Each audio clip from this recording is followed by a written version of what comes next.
Q8369. In shock struts, Chevron seals are used to A. Absorb bottoming effect. B. Prevent oil from escaping. C. Serve as a bearing surface.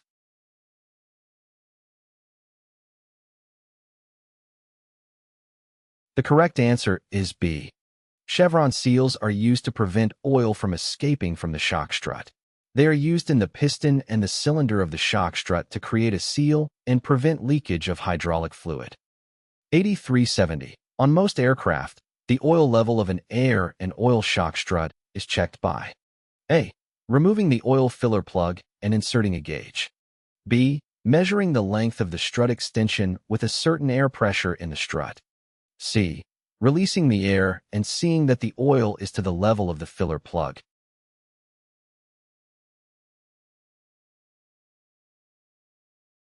The correct answer is C. To check the oil level in an Oleo shock strut, the air inside the strut is first released. Then, the strut is filled with oil until it reaches the level of the filler plug. This process ensures that the strut has the appropriate amount of oil for proper functioning. Maintaining the correct oil level is important for the performance and reliability of the Oleo shock strut, as it helps absorb and dampen forces during landing and ground operations. Regular inspection and maintenance of the oil level in the strut contribute to the overall safety and effectiveness of the aircraft's landing gear system. Q8371. A pilot reports that the brake pedals have excessive travel. A probable cause is A. Weak return springs. B. Lack of fluid in the brake system. C. Oil or some foreign matter on the brake rotors and linings.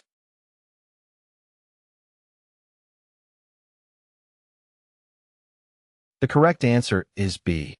Insufficient fluid in the brake system can lead to a situation where the brake pedals need to be depressed further than usual in order to supply enough fluid to the wheel cylinders and apply the brakes effectively.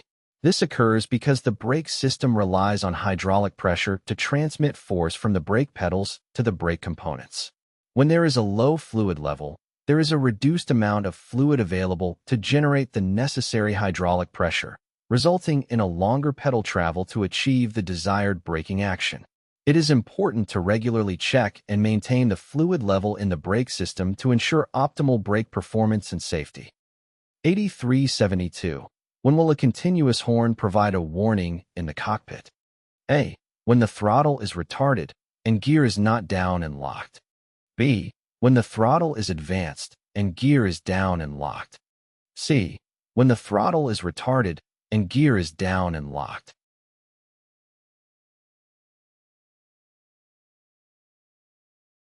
The correct answer is A. A continuous horn warning in the cockpit indicates that the landing gear is not down and locked when the throttle is retarded and the aircraft is below a certain speed.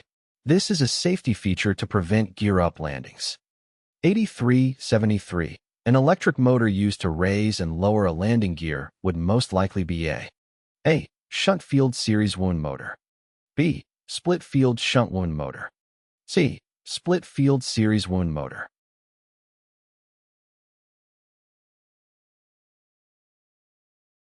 The correct answer is C. Aircraft landing gear systems that incorporate an electric motor for retracting and lowering the gear typically employ a series wound motor for lowering and a split field motor for raising.